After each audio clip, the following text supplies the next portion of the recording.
이 보도자료를 통해서 여러분께 말씀을 드린 바가 있는데요. 자, 지금부터 더불어민주당 선대위 디지털혁신대전환위원회의 정책 발표가 있겠습니다. 이 정책 발표 주제는 의사과학자 1,000명 양성으로 바이오 의료 혁신입니다. 발표는 박영선 디지털혁신대전환위원장께서 직접 하시겠습니다. 마이크 넘기겠습니다. 네, 감사합니다. 여러분, 일론 머스크가 뉴럴링크라는 그 회사를 통해서 인간의 뇌에 칩을 이식해서 이 인간의 뇌도 새로운 어떤 그 동작을 한다든가, 장애인들이 팔을 못 쓰는 것을 다시 움직이게 한다든가, 아마 이 장면을 기억하실 겁니다. 굉장히 충격적인 장면이었는데요. 그것이 바로 이제 그 의사와 과학자가 융합을 해야 되는 시대를 예고한 그런 것입니다. 또 최근의 기사를 보면 카이스트에서 이 암세포 정상세포로 되돌렸다라는 그런 기사가 있습니다. 이것은 그동안의 그 의사들의 통념을 과학자들이 깨트린 그런 어떤 새로운 결과라서 지금 암 치료에 그 새로운 전기를 마련할 것으로 기대되고 있는 그러한 뉴스이기도 합니다. 이것 역시 의사와 과학자가 함께 융합을 통해서 새로운 융합 바이오 시대를 열어가는 그러한 장르라고 설명드릴 수가 있겠습니다. 제가 디지털 대전환위원회가 앞으로 이재명 정부에서 5년 동안 해야 하는 3대 과제 중에 융합바이오, 차세대 반도체, 그리고 양자기술, 이렇게 초반에 소개를 드린 적이 있습니다. 오늘 바로 그 융합바이오 부분을 여러분과 함께 소개를 드리기 위해서 여러분에게 의사과학자 1000명 시대를 열겠다라는 브리핑을 해드리려고 합니다.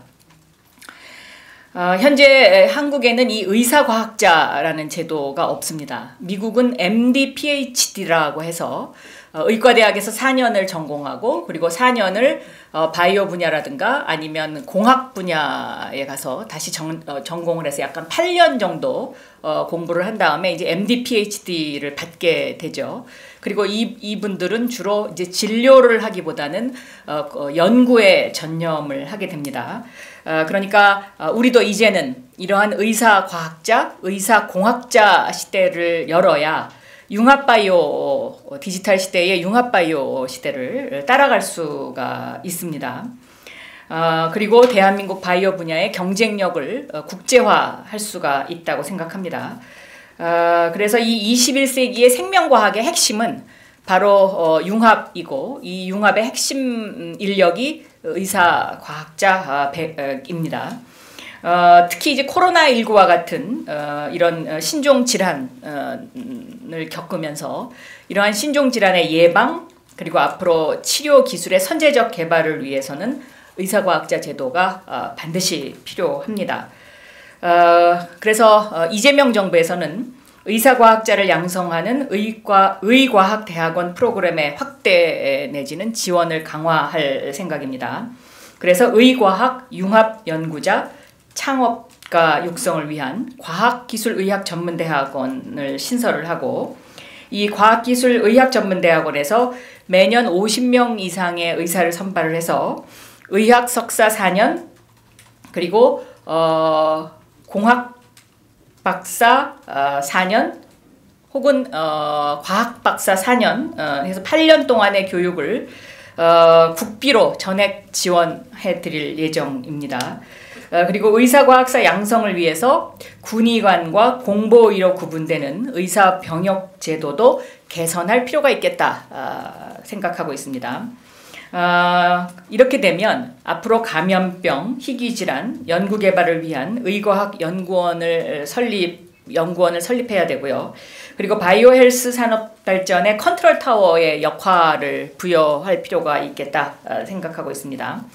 또 국립감염병연구소, 과학기술의전원, 또 원자력의학원, 과기원, 또 지역의 국립대학병원 그리고 국립대학 의과대학을 연계를 해서 거점 지역에 광역 바이오 헬스 클러스터를 구축을 하게 되면 지방 균형 발전에도 앞으로 상당한 그 산업적으로 바이오 의학에 있어서 큰 진전이 있을 것이다 이렇게 생각합니다. 이렇게 되면 어떠한 기대 효과가 있느냐? 이 융합 바이오 분야는 앞으로 우리가 그동안에 반도체를 통해서 확장했던 그런 그 산업의 규모보다 더 커질 것이다. 이렇게 생각을 하고 있습니다. 그래서 바이오 의료 산업 혁신에 따른 미래 바이오 헬스 산업의 경쟁력이 제고될 거고요. 또 의사과학자, 혁신적 창업과 바이오 기업 CTO 등 첨단 융합 인재 전문 육성 트랙 확보를 함으로써 바이오 의료 시장이 확대될 것으로 그렇게 기대되고 있습니다.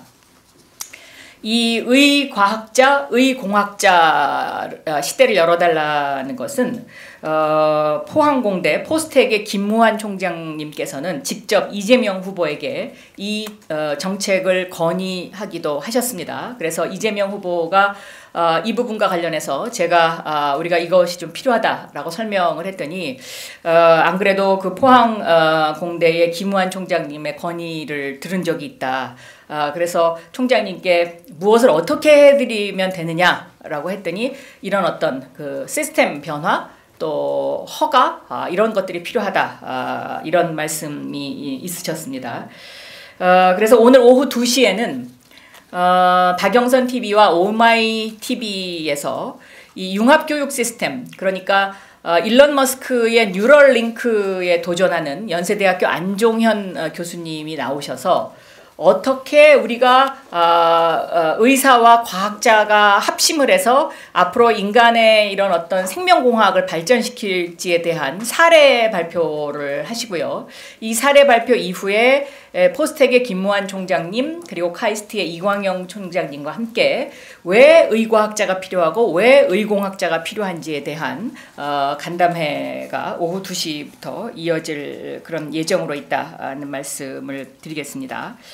디지털은 융합입니다. 그래서 오늘 그 사례 발표를 해주실 안종현 교수는 일론 머스크 뉴럴링크에 도전한다라는 주제로 그러니까 한국에 그 일론 머스크들이 많이 있는데 우리가 아직 시스템적으로 이것을 뒷받침하지 못하기 때문에 각자 그냥 연구만 하다 보니까 의사는 의사대로 또 과학자는 과학자대로 공학도는 공학도대로 이렇게 서로 연결이 안 돼서 이 부분을 우리가 좀 더 연결할 필요가 있다라는 그것을 이제 사례 발표를 통해서 직접 보여주실 거고요. 오늘 그 안정현 교수가 발표하는 내용은 인간의 뇌파 측정을 통해서 치료 기술이 어떻게 획기적으로 발전할 수 있는지 그 사례를 보여주십니다. 그러니까 우리 뇌세포에다가 아주 얇은 반도체를 부착하는 것입니다. 그런데 그 반도체를 부착하는 그 재료가 실리콘이 아닌 새로운 재료로 이것을 이제 만들어서 어떻게 이것이 이제 실제로 작동하는지를 이따 오후 2시에 박영선 TV와 오마이 TV에서 보실 수 있습니다. 그래서 많이 좀 관심 가져 주셨으면 좋겠다 이렇게 생각하고요. 이것이 앞으로 이렇게 제도화돼서 의사 과학자 시대가 열리면 의학 공학의 융합을 통해서 미래 기술을 집중적으로 개발을 할 수가 있을 것 같습니다.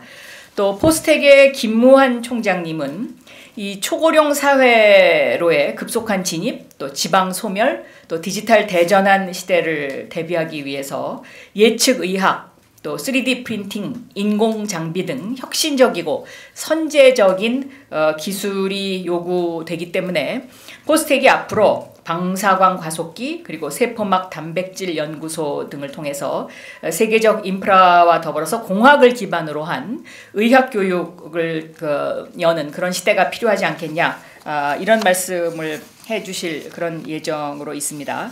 또 카이스트의 이광영 총장님은 매년 글로벌 바이오 산업은 성장하고 있지만 우리나라의 경우에 의대 졸업생의 1%만이 연구 분야로 진출을 해서 이런 어떤 바이오 분야의 연구 인력이 매우 부족하기 때문에 국가 경쟁력이 높아지고 있지 않다. 이렇게 진단을 하시고요.